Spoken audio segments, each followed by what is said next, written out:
আপনার জোয়ান ফলা ভাই দেখছেন বুড়া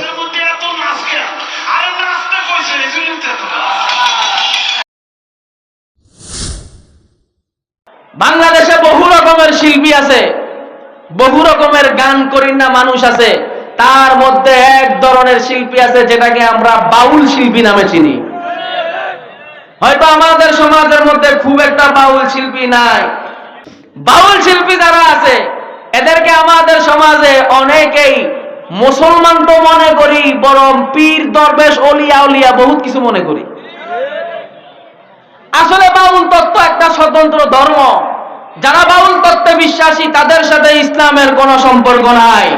তারা কশ্চিনকালেও মুসলমান হতে পারে না, মুসলমান হওয়ার কোনো সুযোগ নাই। এই ধরনের এক বাউল, নাম তার আবুল সরকার। গত কিছুদিন আগে তারা একজনে জিজ্ঞেস করছে এক স্টেজের মধ্যে, আপনারা বাউল এত নাচেন কা?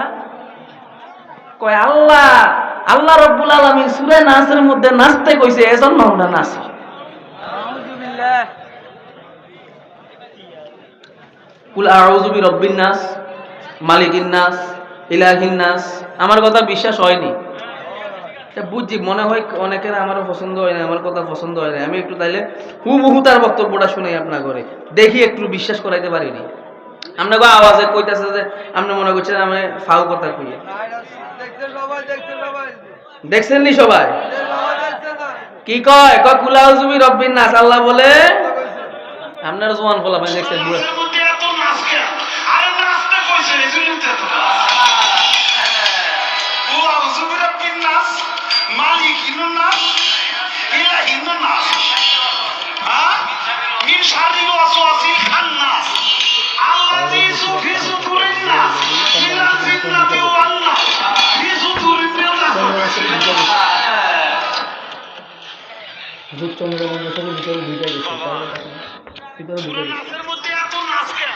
সূরা নাসের মধ্যে আল্লাহ পাক বলে কি করতে কইছে? নাচতে কইছে। কুল আউযু বিরাব্বিন নাস। এই এখানে আলেম ওলামা আছে, আলেম ওলামা।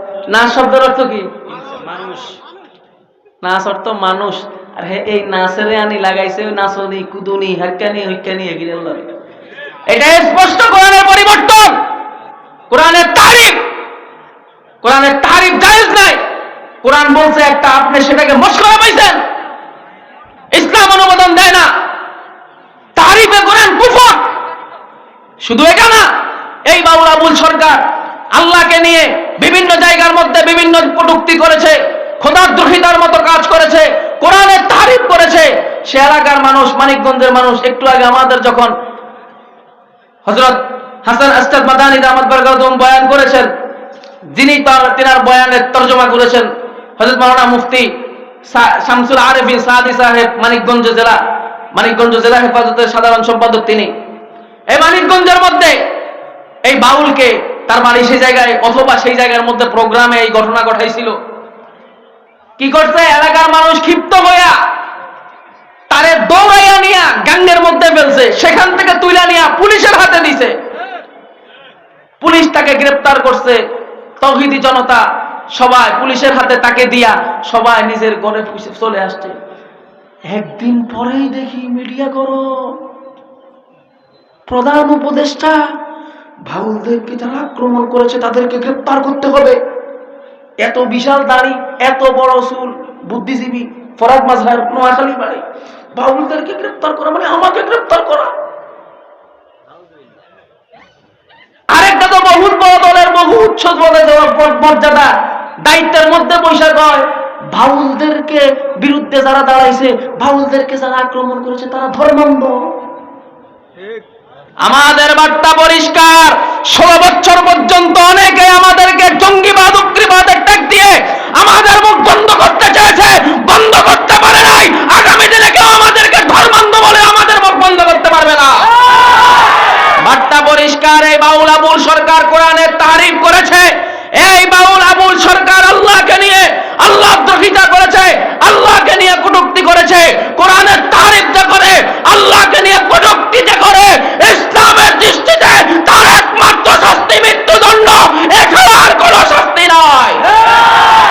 কাজেই এই বিভিন্ন বুদ্ধিজীবী, বিভিন্ন বিদেশি শক্তি অথবা কোন দলের সিনিয়র নেতার বক্তব্যের চাপে পড়া সরকার যদি এই আবুল সরকারকে মুক্তি দেওয়ার মতো দুঃসাহস দেখায়, এই দেশের লক্ষ লক্ষ মানুষ এই খোদাবদ্রোহী আবুল সরকারের বিচারের দাবিতে রাজপথে নামতে বাধ্য হবে।